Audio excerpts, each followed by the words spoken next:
1,000-year-old city. And from the station, you're immediately dropped off. Well, you can see here that we're immediately dropped off, and then we jump onto a vaporetto. The vaporettos are large, kind of like buses on water.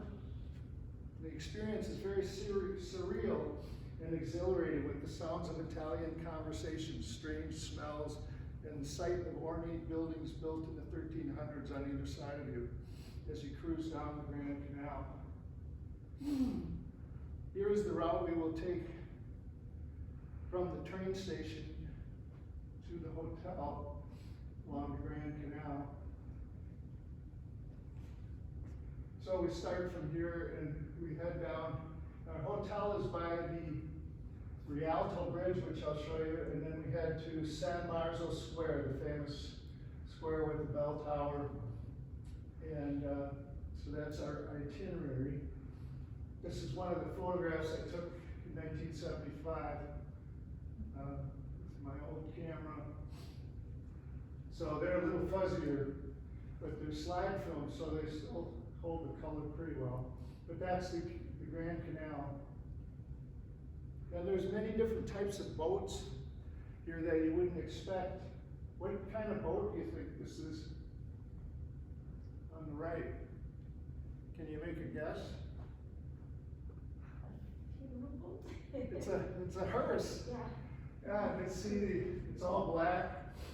You can see that the casket is probably there. And then this one here is a cement mixer and a gondola. We'll go on a gondola ride here in a second.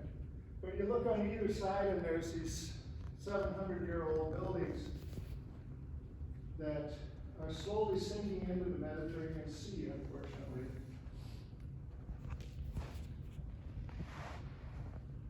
So we went there it was our first overseas program in 2000.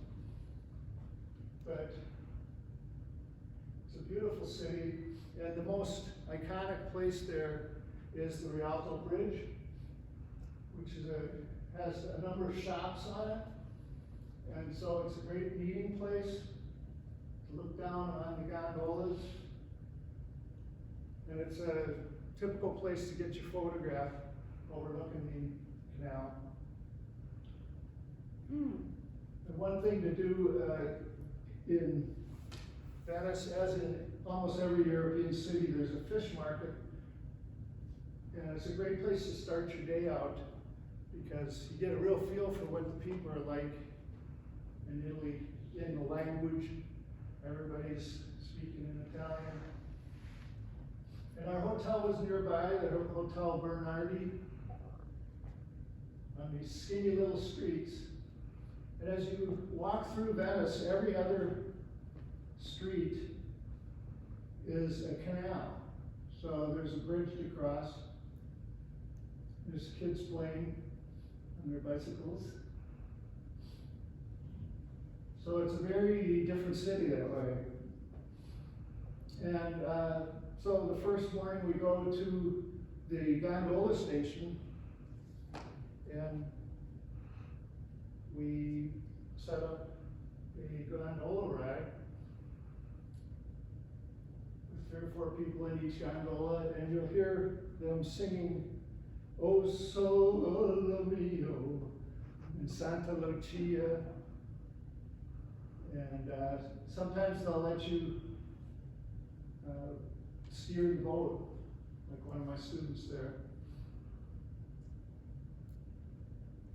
So the gondola ride is really fun, very slow, it goes for a couple hours. And then now we'll walk down to the San Marzo Square. And as I was saying, here's those bridges across every other street is a canal. The water is not real clean, but the city is beautiful and has such a rich heritage. And this is the center of it, called San Marzo Square, where the cathedral was built in 1,000 years ago. Very ornate with beautiful frescoes and statuary, and the famous 4 bronze horses, which were made in 1204 and are famous for having been, stolen by Napoleon later in the 1800s for about 30 years, and then they were brought back to Venice. So they have a rich history that they set up there. And you know you're in Europe when you start hearing the bell tower peal every hour as you feed the pigeons surrounded by centuries-old buildings. It's fun to feed the pigeons in the square down there. That's the huge bell tower called the Campanile. And as you see on the left, unfortunately, it's flooding more and more every year because of global warming. And so that's unfortunate. Just keeps getting worse every year. And then the last thing we'll do here is go to the Doge Palace right next to the cathedral, which is the headquarters for the Venetian Republic, which was a trading power throughout the Mediterranean for 1,000 years until 1800. And so that's where they call them the Doge, D-O-G-E-S, kind of like the dukes, but they were the leaders of the empire, Venetian Empire. And across the canal is the Basilica Santa Maria and the Guggenheim Museum, a really famous museum with lots of priceless paintings in it. And so, arrivederci to Venezia. They call it Venezia instead of Venice. So now we'll head south towards Pisa. And Pisa is usually a one-day stop because the main thing to see here, of course, is the Leaning Tower of Pisa, but also the other beautiful buildings around it, the cathedral and the baptistry. So you actually get off the train station and walk for an hour or so, or half an hour down this way to what they call the Campo dei Miracoli, which means the field of miracles. And here you can see it's at about a 5 or 6%, 5% leaning or angle to the right. The Leaning Tower has been leaning since the 12th century, but has now been stabilized in 2001. They still have the cables on it. You can kind of see on the left side there. And the following year they were done holding it in place. Because if they hadn't done that 20 years ago, it would maybe be starting to tip over now. But the obligatory thing to do is, for us, our group there at the bottom, is to lean to the left of the pictures. Okay, everybody lean. And there's lots of other people on Facebook that you can see, young people love to do funny things with the Leaning Tower standing in front of it. So it's a very popular place. But the other buildings around it are just as magnificent, built around 1200. The baptistry on the right and the cathedral on the left.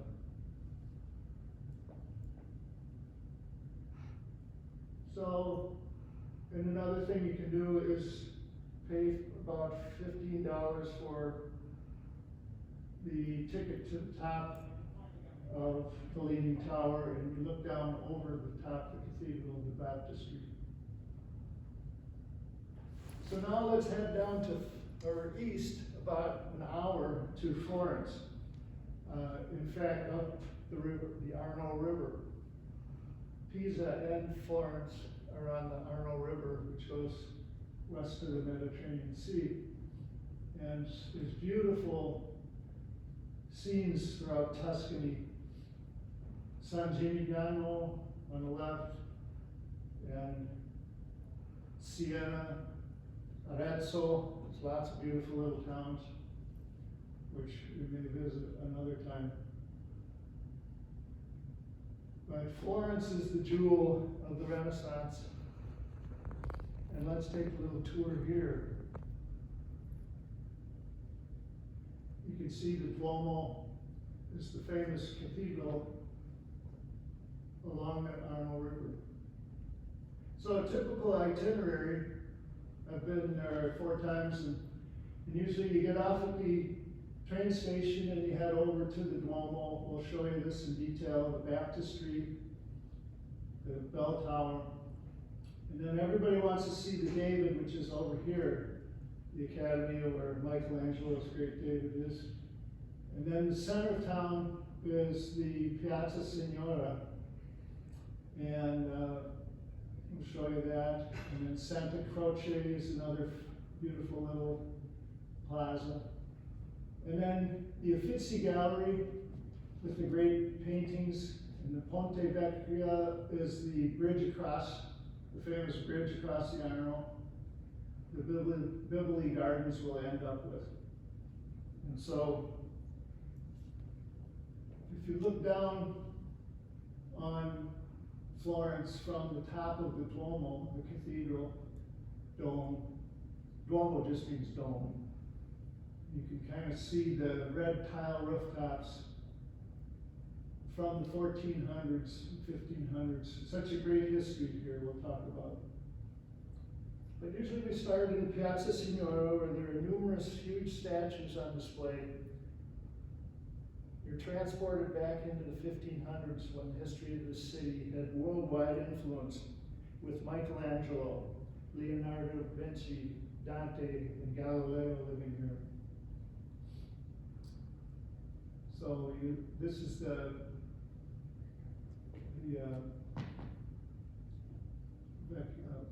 Piazza Signora with Vecchio is the big building there and with the tower. And you can see some of the statues here around here. It has this rich history where, in fact, in the 1490s, Savonarola was burned at the stake here. Many people were burned in the square here if they were sinners, they thought. And the Medicis did that to him. He was the priest that they didn't like, who was burning books and things. And the Medicis were very wealthy bankers who financed the great artists like Michelangelo. And so they are largely responsible for the Renaissance. And that happened right here where there's horse carriages. It's a fun thing to do is take a little horse carriage around town. And you can see it was under construction back then, or at least they were cleaning everything, but let's take a closer look at some of these statues. They're huge masterpieces. On the left is Neptune.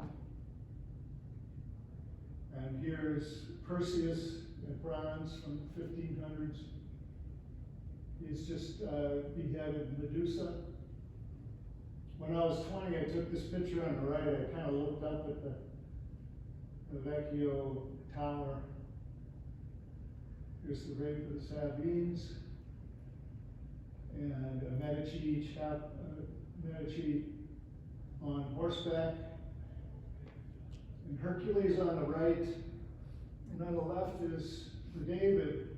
And it's where the David stood for hundreds of years until the 1800s, when it was moved to, this is just a replica in the square outside, but it was moved to the Academy, which is about 10 blocks away. So that is where everybody wants to go and see the most amazing statue in the world. And I think just as amazing are the unfinished Michelangelos on the left and right on the way, because you can see, since he didn't finish them, you can see his work chiseling out of marble these amazing statues. There's a statue to him in another part of Florence. There's Michelangelo Buonarroti, when you go up to it, you just can't believe this thing, 17 feet high. It took a couple of years to make it when he was only in his 20s. And he carved it out of one piece of marble. Here's somebody cleaning it. You get a sense for how big it is. And the detail, chipping away in the marble with it to get those swirls of hair and the veins on his neck and the veins in his hand. You just can't believe that somebody could actually do that. And here's the unfinished Michelangelo's, just to get an idea how you see their arms just coming out of the stone, like they're just kind of, the stone is coming alive. He died before he was able to finish that. He was busy with some other things like the Sistine Chapel, which we're going to see a little bit, and many other things. He was such an incredible genius. So now let's head over to the Duomo, a few blocks away. And it's a beautiful church that was built over 140 years from 1296. And so mostly in the 1300s. And it has these amazing frescoes and friezes and statuary in it. Here's a close-up of the statue over the front door. It's called the Santa Maria del Fiore, Saint Mary of the Flower. And you look up, and each of these statues is 6 feet tall. You can't believe how beautiful it is. You walk around the cobblestone streets, and then you go inside. And one fun thing to do is to go up to the top of the Duomo, to the top of the church. And this is the stairway that you have to navigate. And as you look out the windows inside, you can see this magnificent fresco of Jesus and all the characters of the Bible. And you get to the top, you can see on the left the cupola, where you come out and you overlook Florence. When the bells are ringing, it's really a beautiful experience. There's your view looking east. And then you look down, next door is the baptistry. The baptistry is famous in Florence for the gates of paradise, which are these amazing doors, 4-ton doors made out of bronze and gilded in gold paint, created by the goldsmith Ghiberti in 1452. You can see the detail on the right there. There's 10 stories of the Bible that are priceless. And you look inside the baptistry and up at the ceiling, and there's another gold fresco. Beautiful. So on the left here, you can see that's the baptistry, the gates of paradise, the Duomo. So you walk a block and take a left, and there is the famous Medici chapels. Remember, the Medici banking family financed everyone, and so they have pretty big tombs here in their chapels are the famous Michelangelo statues of Dusk and Dawn. There's 4 of them there, and then a couple statues to the Lorenzo, or to the Medicis. So they're all about 10 feet long and amazing as well. And then you head over, it's a 10-minute walk over to Santa Croce, this beautiful church, which is a fun thing to do, is to have an ice cream and just sit in the plaza there and watch the kids play soccer, or football as they call it. And then when you go inside, you find out that Michelangelo is buried there, and Galileo, Michelangelo on the right, Galileo on the left. Beautiful mausoleums to them. Others there are Dante Alighieri, the great poet who wrote the Divine Comedy, one of the earliest, greatest works of literature, and Machiavelli, Niccolò Machiavelli, who wrote the political book, The Prince, very influential to politics.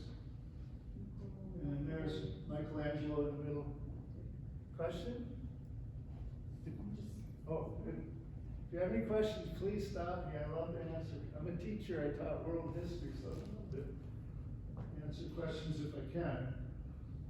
And Galileo on the left, who challenged the church, got into some trouble there, saying that no, the planets go around the sun, not the other way around. Very famous in the Renaissance. And then Leonardo da Vinci he was born and lived most of his life about 5 miles away in the province of Vinci. But he spent some years in Florence, and then of course in Rome, we'll see too. So now let's head back to the square to go to the Uffizi Gallery, which is right next door. So you're looking up at the replica of David and Hercules statue in the Piazza Signorum, and you turn around and you see this, which is the famous Uffizi Gallery. And when you go through there, you're just amazed at the priceless works of art there. Some of the most famous paintings in the world, like The Birth of Venus by Sandro Botticelli on the bottom, and Botticelli's Rite of Spring on the right, Leonardo da Vinci's Virgin Mary, another Leonardo da Vinci on the left. He really only had a few paintings. The most famous, of course, Mona Lisa, which I'll show you in December when I do the Paris tour. And then this is Ariadne, this famous sculptor. There's artists everywhere. You feel, in fact, art students from around the world or college students are walking around. So you meet Americans and Europeans who are there to study in a semester. And so there's artists everywhere. Florence is also known for its leather, so there's a lot of leather purses, leather jackets and belts and things. And there's also a lot of North African street vendors. Here's selling some sunglasses. You see them throughout Italy, Rome too. Here's my students on the Arno River. One of my favorite pictures of them. I taught in Eden Prairie, so some are from Mtka. And in the distance is the Ponte Vecchio, which is just a couple blocks that way. And the Ponte Vecchio is the most famous bridge. It has a number of jewelry shops on there. Goldsmiths people love to go there and shop for jewelry. And so you cross the Ponte Vecchio and you get to the Boboli Gardens, which are beautiful gardens, kind of like Versailles, with lots of statues and fountains, and view of all of the rooftops of Florence across the river. But you can walk around there for hours. The Boboli Gardens. And the last thing we usually do in Florence is go up for the sunset at Michelangelo's Piazza Michelangelo, with another replica of the David, but it overlooks a beautiful view of Florence. So, buonasera Firenze. They call it Firenze, is their word for Florence. Firenze, buonasera means good night. So that's Florence, beautiful sunset. And so now, let's we'll head to Rome. But one thing to show you, just one slide first, or a couple slides, is another favorite place, Lake Como, which is actually a little bit farther north, and Bellagio. It's beautiful lakes where there's many villas, and this is George Clooney's house, a lot of famous people there. But I went through there, stayed there on the way to Rome to meet my family in 2005. It was a little interesting story because I had taken the students from Rome to Florence to Paris with another teacher, and the other teacher flew home with them from Paris so that I could go back to Rome and meet my family who were flying in there. And Sue's over here right now, my wife Susan and her 3 sons. And so when I was in Como though, which is halfway from Paris to Rome, I got on the train and they said, oh no, you can't get on here, it's too full, we're overbooked. And the reason why is because Pope John Paul, this was in March of 2005, was about to give his last Mass, Easter Mass. It was Easter weekend. And I didn't realize it would be that bad, so I'm getting really nervous. I was gonna give him the story, the true story, that I had to meet my family tomorrow morning, and they don't know, they've never been there before, so I had to have the hotel ready for them and everything. Didn't do that. Instead, I just took a $20,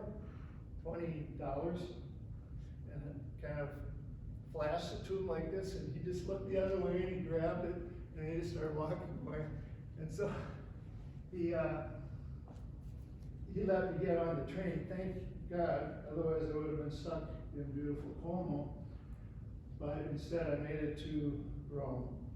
And in Rome, here we are in front of the Colosseum. So let's take a tour of Rome. The typical thing for a couple of days is to start in chronologically around 2,000 years ago at the Colosseum, and then you walk through the Forum, the ancient capital of Rome for 1,000 years, and then over to the Circus Maximus, and the Vittorio Emanuele, I'll show you that. And then the second day we'll go to the Spanish Steps. The famous walk is from the Spanish Steps to the Trevi Fountain, to the Pantheon, to Piazza Navona, to the Angel Bridge, and the Vatican and the Sistine Chapel. So we'll do that the second day. So let's start here with the Colosseum. Here it is in the 1700s. It's pretty well preserved, but half of it is gone. They used a lot of it to build newer buildings over the years. They stole the marble. But it was built in 80 AD. It's also called the Flavian Amphitheater. Here's my family in front of it. And you can rent a horse carriage around it if you want. But it is an awe-inspiring experience to go in there. It's very huge. It holds about 70,000 people, which is the same as the US Bank Stadium today, roughly. And they've recreated the floor here. You can kind of see where the floor, below where the floor was, are all the cells where the gladiators and slaves and the animals like tigers and lions and thousands of animals were slaughtered in there over the few hundred years that they had shows there. And they were free. They were given bread, at the beginning of each trip, they'd throw bread to them. So that's where the phrase given bread and circuses came from. And when you're walking across that plank, you can look down and see kind of how they did that. There's some gladiator actors outside. There's me pretending with them, and you give them a euro afterwards. It's kind of fun. But in here, there were thousands and thousands, tens of thousands of Christians crucified, and martyred. And in fact, the Pope, there's a cross here because every year the Pope comes and blesses the souls of the martyrs. And when you look out one of the windows from the second floor, you can see the Arch of Constantine next door. So all those times when the Christians were killed led up to 312 AD, when Rome in fact became Christian because of Constantine, who this arch is named after. He was about to go through this battle, and he looked up in the sky and saw a cross, and it was a vision to him, so he had all his soldiers put the cross on their shields, and they won the battle, and he saw a sign from God. So he, since then, Europe has pretty much been Christian since that time. So the Arch of Constantine is right there. Here's some of the horse carriages. And now we're going to head up this Appian Way, the famous cobblestone 2,000